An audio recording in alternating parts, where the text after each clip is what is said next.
Hi everyone, Tea Drinker here. Today I am reviewing Chainsaw Man Episode 2. I have just finished watching this episode for the very first time, and if you would like to see the full, uncut reaction to that, you can do so by joining my Patreon. So let's get into the review. So I found the second episode of Chainsaw Man to kind of go in the direction I was expecting to.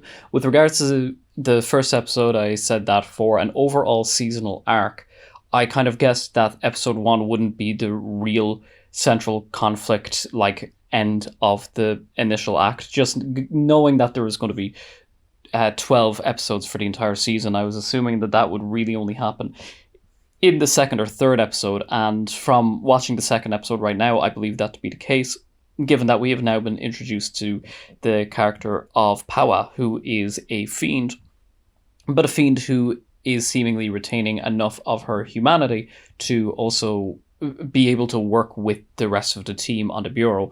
That being said, during the last 5 minutes where she's excitedly beating up the cucumber devil with the blood coming out of her wrist to form an entire hammer, it's safe to say that she is definitely an unhinged character.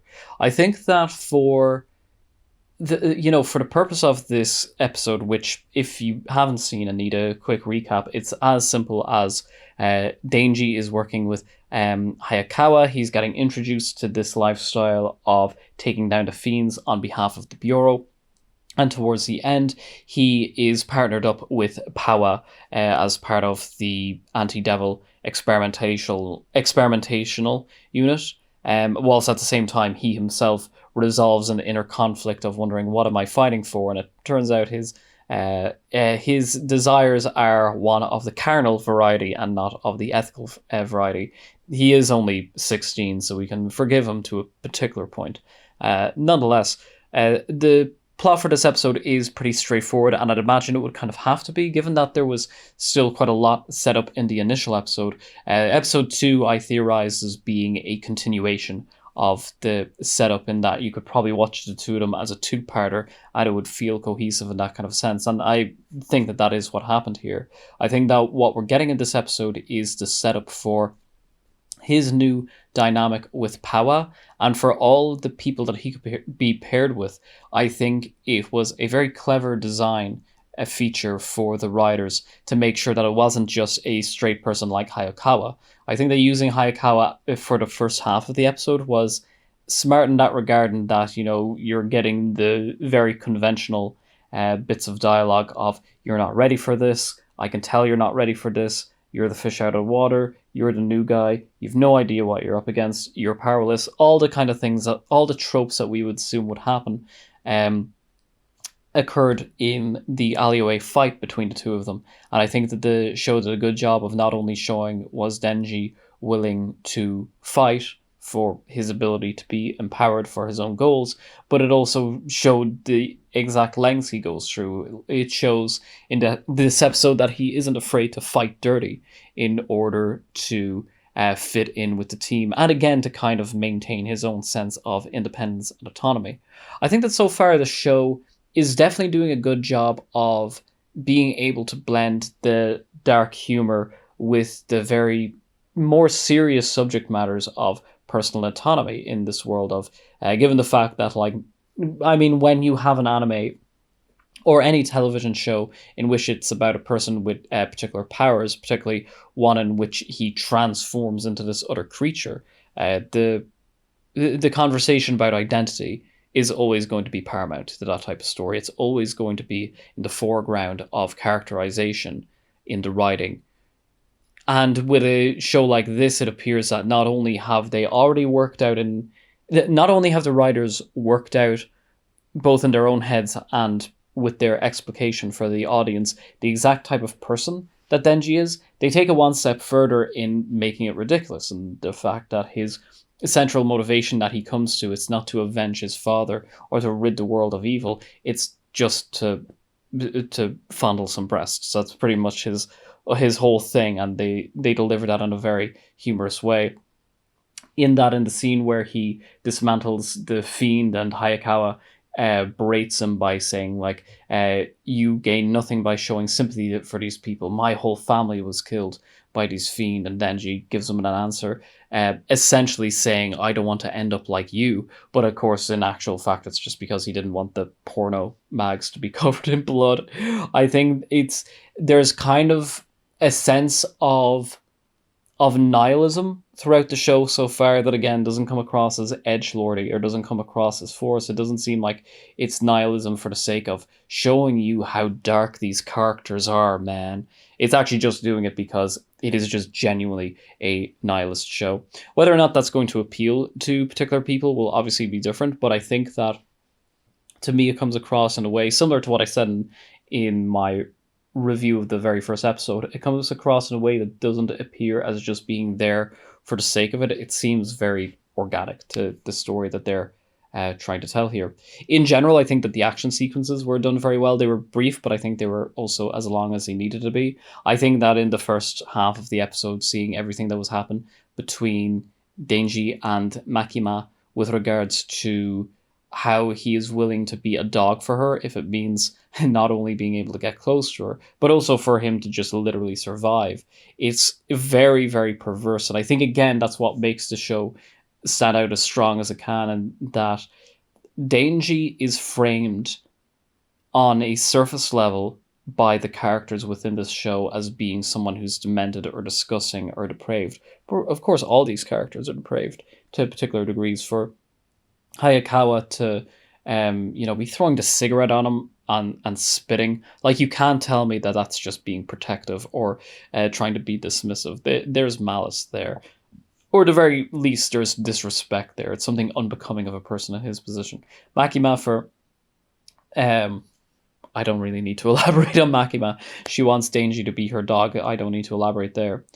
And all of this brings us back to the introduction of the character of Pawa, who is demented. She's just absolutely it's more than just being the manic pixie dream girl. Like, I really think that they're going to try to push this character as much as they can to just be completely unpredictable and be Joker-esque in a way that actually truly leans into the enjoyment factor. And it's not just going to be, look at me, look at me, look at me. It's going to be, look at this, look at this, look at this. Look at what it is that I'm doing in this scenario. So I'm very excited to see I'm excited to see to what extent they're really going to push a character like that and have fun with it. And overall, this is how I would describe Chainsaw Man. I would describe this as being a very fun, dark, horror, comedy action show. I think that what allows it to operate is that each one of those elements, they're doing very, very quickly. They don't seem to, at least not to me with these first two episodes, they don't seem to linger on any kind of emotional or ideological beat for a very long amount of time. There are the moments that are dark, there's the moments that are funny, there's the moments that are darkly funny, there are the very scary moments, there are the action-filled moments, and above all else, there are the energetic moments, particularly towards the last quarter of each of these initial two episodes.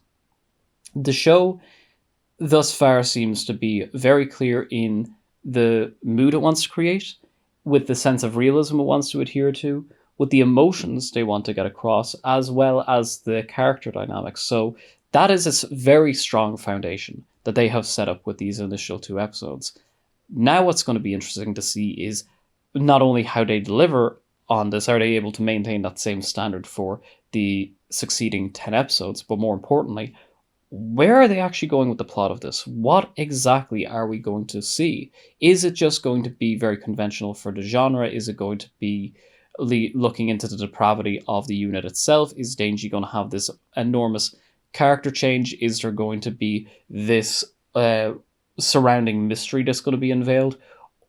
Or is it going to be something way more external from everything we've seen so far going to be brought into the fray? I theorized at the ending, for my review of the first episode, I theorized towards the ending that we might be getting something along the lines of explication for who these devil people are and what they're about, with regards to their origin and their larger presence within the world. But if I'm being honest, I'm really unsure as to what direction they're going, particularly with Denji, because I don't know how much about this first season is going to do with delivering a very fleshed out character arc for Denji, or if it's going to be more of a skeleton arc and have the world building take precedent, or maybe other characters take precedence, or if there's even something on, or maybe they're not even going to do any of that whatsoever and have something just literally based on the external conflict, on the story events themselves take precedence, and then in that kind of sense, the final 2 to 3 episodes of the season will be very, very based on like the action and what's happening to the world surrounding them. I'll throw my hands up at this point, having only watched 2 episodes of Chainsaw Man, and say that I don't know where they're going to go with all this, but nonetheless, I am very, very excited, and I think that's where I'm going to leave this. I'm going to be uploading the rest of my full uncut reactions for this entire season entirely on Patreon. It looks like the only 2 episodes that will have cut reactions for this season will be the first episode, which I've already done, and then episode 12. That's how I want to do it for this season. When I'm reacting to future anime episodes, I'm going to do it the same way, but there may be select episodes that if you guys suggest that you would absolutely love to see a cut reaction for just on YouTube and not on Patreon as an uncut reaction. If there is any in particular that you think that have to be